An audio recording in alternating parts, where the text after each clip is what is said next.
Art used to look like this. It was gods and angels and demons and classical ideals, and now we have work that looks like this, right? Non representational work. I don't know if you've talked to any young people about art recently, but they probably would have given you the same answer that I would have given you a few years ago. And that is that art is kind of meaningless. It doesn't connect anymore. Art is about storytelling, and if you don't connect to the story anymore, if it doesn't apply to you, then really the art is worthless. So, why did art change? A lot of people would say urbanization or industrialization, the Industrial Revolution, but kind of what do those things mean and how do they cause change? Well, I think that art actually hasn't changed that much, and I think it's actually been doing pretty much the exact same thing since the Renaissance. Towards the end of the Middle Ages, churches started to prefer decorating with frescoes over mosaics. And the way you would have gotten this done is you would hire a traveling fresco painter, and he would come around and paint your whole church, throw up the same icons that he would throw up everywhere else on the walls, and you would pay him a day wage, a very small amount. These were low class workers who were, craftsmen, like stone workers or construction workers, just like anyone else. They weren't really artists, right? And while this is good to reproduce a lot of religious icons around an area, it doesn't really inspire ingenuity. It wasn't until the early 1300s that we have somebody like Giotto, right? Giotto started out his career working on this day rate kind of pay structure. But as he gets better, as he starts to innovate on painting and develops his own style, he starts to use naturalistic figures, right? Figures that look like people and exist in three-dimensional space, right? That was kind of revolutionary at the time. As he starts to use these new techniques, he charges by the painting. And what this allows him to become is not just a craftsman who is like any other, but an artist or a celebrity who can charge more for better paintings. And then as we move into the 1400s, we have the rise of the Medici family in Florence. The Medici family is this very wealthy family that got started in banking but quickly branched out to all areas of politics. They were stationed initially in Florence, and they commissioned Donatello's David, one of the most famous David statues that we have. And it's an iconic kind of early Renaissance piece. They also had Michelangelo grow up, in his teen years in their palace. And Michelangelo would go on to the Medici schools to learn, the philosophy and the literature and poetry that we know, shaped Michelangelo's art for the rest of his life. The Medici family kind of owned the Renaissance. They had Michelangelo and Donatello, and their control and patronage supported the art that we know today. And their bloodline would go out to expand over to the French royal family too. We would have Queen Mary Medici. I would love to say that my favorite generations of painters weren't inspired by money like the Medici families did, but I'm probably not right on that either. My favorite painters are the 18th and 19th century painters of the French Academy of Fine Art. And the interesting thing about the French Academy, or the École as it was called, is that it was sponsored by the French government. And so you could get in and paint for free. It was highly, highly competitive, but as long as you were good enough, you could get in. So if you're not forced to create commodities to fund your education, then you must be a lot more free from the influence of capital, right? Well, probably not. You see, the highest honors at the French Academy of Fine Art is to win the Prix de Rome. The Prix de Rome is a French scholarship where you could go to Rome to study for 3 to 5 years on behalf of the government. But in order to win it, you had to paint a historical painting. They would give out a topic every year, and you would have to paint a large-scale painting based on that classical or religious topic. And so the French government wasn't being charitable in funding these students. They were putting a down payment on creating, a few master history painters that they could use to have the pride of their country and put their paintings and historical paintings up in their public buildings and offices. Instead of the Medicis being a private family, they were pretty intertwined in politics. With the French generation, we have direct government control over the types of painters that they're producing. What's funny is we have Carolus Duran at this time, who is one of the best painters in Paris and teachers in Paris, and he has a student, John Singer Sargent, which many people know.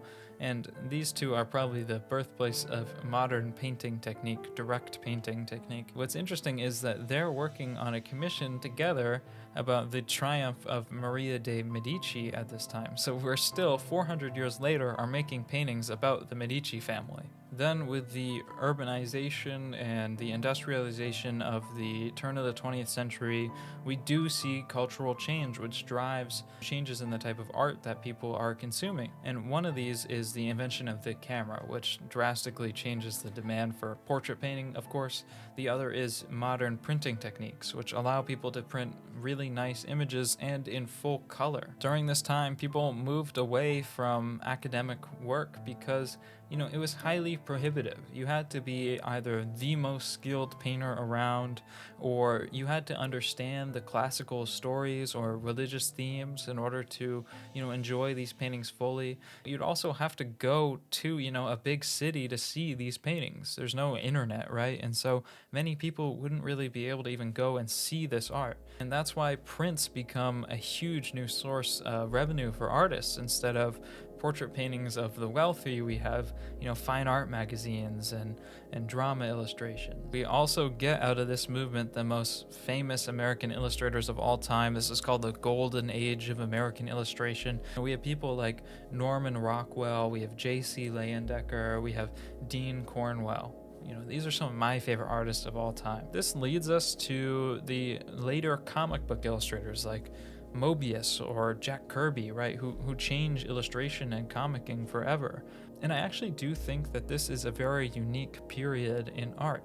This is where art actually was for the masses. These comic books were very cheap and spread throughout and inspired millions and millions of kids to get into drawing like superheroes. These were the new classical stories. Now, at the same time, we see the modern art movement start to take place. This is where we have the Picassos, the Cézannes, the later, Duchamps. This was also a rejection of the academic tradition, the exclusivity of the French salons. This was supposed to be for the people, but pretty quickly we see wealthy investors like Gertrude Stein, for example, move in and buy up tons of Picasso works. A lot of Americans come in and start buying up modern work, and many of those Gertrude Stein Picassos go on later to be sold to the Museum of Modern Art. The Museum of Modern Art is spearheaded and co-founded by Abby Rockefeller, which is that Rockefeller, like the wealthiest family in American history. And it's also funded by people like Paul Sachs, as in Goldman Sachs. Pretty quickly, we can start to see a parallel in this big Medici political banking empire that is, royalty essentially, and the new American wealthy royalty, the elite. In the 50s and 60s, we see Robert and Ethel Scull, who are the owners of a New York taxi enterprise, and they start buying up tons of emerging abstract expressionist and pop art. They're doing this to get in with high-level social circles, but only a few years after buying many of those pieces, they do an auction with 50 of them, and they make $2.2 million.